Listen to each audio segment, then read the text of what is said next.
Greetings. It's an honor to be here. I would like to dedicate this talk to my good friend Christian and Claudia. They've made a tremendous effort to put this conference together.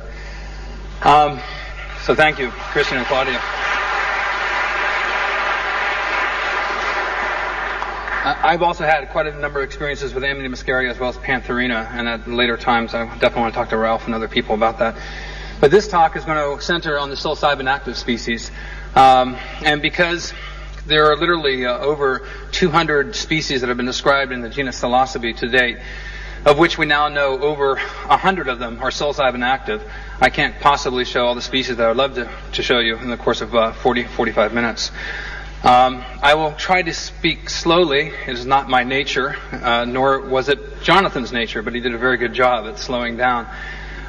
So I'm going to progress immediately to the first slides. If we could have the lights down. This is a photograph that was given to me by Peter First, and it's pottery from southern Mexico that is approximately 500 years AD, and I think it symbolizes what we're all about.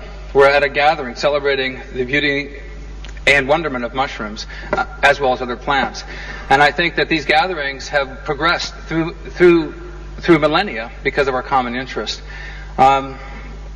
Now, to give you some description, this photograph has never been shown in public. This is me when I was 19 years of age. And this is my first attempt at growing Psilocybe cubensis. And there's my pressure cooker there. And you can imagine the response that I got from very straight mycologists when I would walk into their laboratories at universities and say, I'm interested in mushrooms. You know, they would immediately stereotype me as to my particular interest, and they were quite right. But the psilocybin mushrooms have been my gateway into a larger arena of mushroom species, some of which I know now deeply will have a pivotal impact on helping us survive into the next millennium. There is a quote, and I don't know who first said it. I wish I did. But it says, "The greatest achievement of science this century, the acknowledgement of our ignorance." And I feel that very deeply. I come before you, and I want to be very clear, I know almost nothing about mushrooms.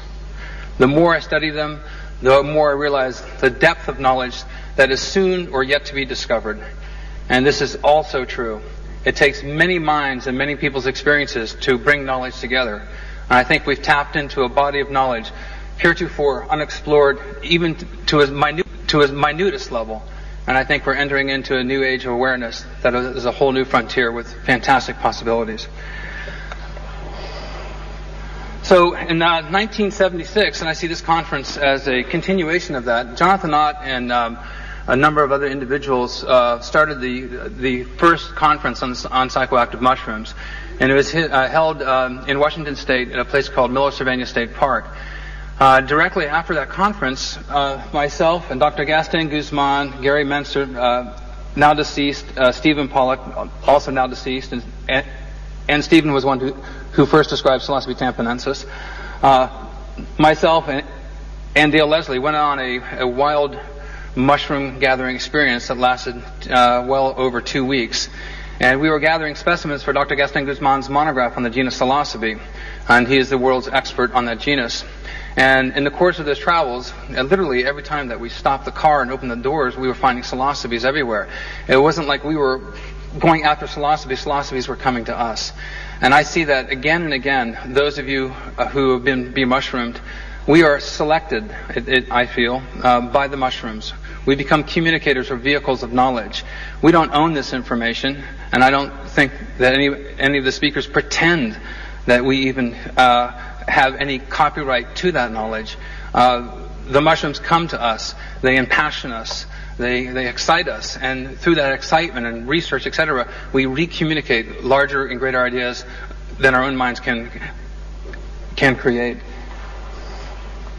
So, my partner and I, Dusty, we live a few miles from here.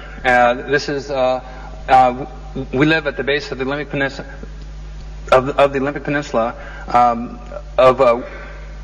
of of Washington State, which is in the far west coast region of North America. And we do a lot of this. Dusty is an incredible hiker, and oftentimes I'm trailing, 50 to 100 feet behind her, trying to catch up. And we go into the old growth forest in search of new taxa, in search of new mushroom species. And we see that the old growth forests are one of the few places left on the planet where the fungal genome is relatively undisturbed. And the ecological niches that are shrinking because of overpopulation, pollution, et cetera, we're losing an enormous number of potential candidates that have significant medicinal properties, as well as those that are psilocybin active. So this is where we live. We live right here in this facility. We have a 17-acre farm, and this is on Skookum Inlet, and it's at the very southern reaches of the Puget Sound. And this is our research facility, and it's 17 acres, 400 feet of waterfront, and we have two state-of-the-art laboratories in vitro, wherein we do in vitro propagation. We have 3 growing rooms where we test different strains, etc. Now, in 1980, I started a business called Fungi Perfecti, and my business today, I'm sure, would be very affluent. I'd be a very wealthy person had I chosen to sell spore prints of psilocybin mushrooms. I chose not to. The situation in the United States is quite different than here.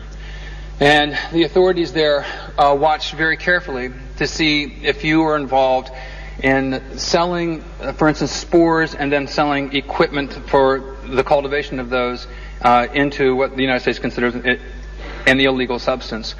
Many businesses in the United States, unfortunately, have been busted by the DEA, etc. Specifically, Tom Alexander, who was the editor and founder of Sinsemia Tips. He is a classic example. And so we chose not to sell psilocybin spore prints, and in the United States I am self-censored. No one's told me to be quiet about the subject. Books are protected by our Constitution. We have so-called freedom of speech, but it's looked upon very critically when it comes to drugs. And since the psilocybin active mushrooms are considered, drug-producing organisms, we have to be very careful. Now, it may well be that I could have gotten away with that, and I would be a wealthy person today.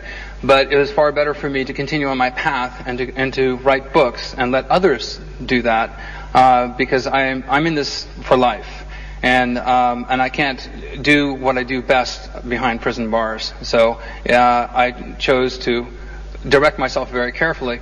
And so there's people who have dealt with this. I apologize to you right now if you've asked us questions about psilocybin mushrooms over the internet, etc., and you've gotten this reply. I'm sorry, we do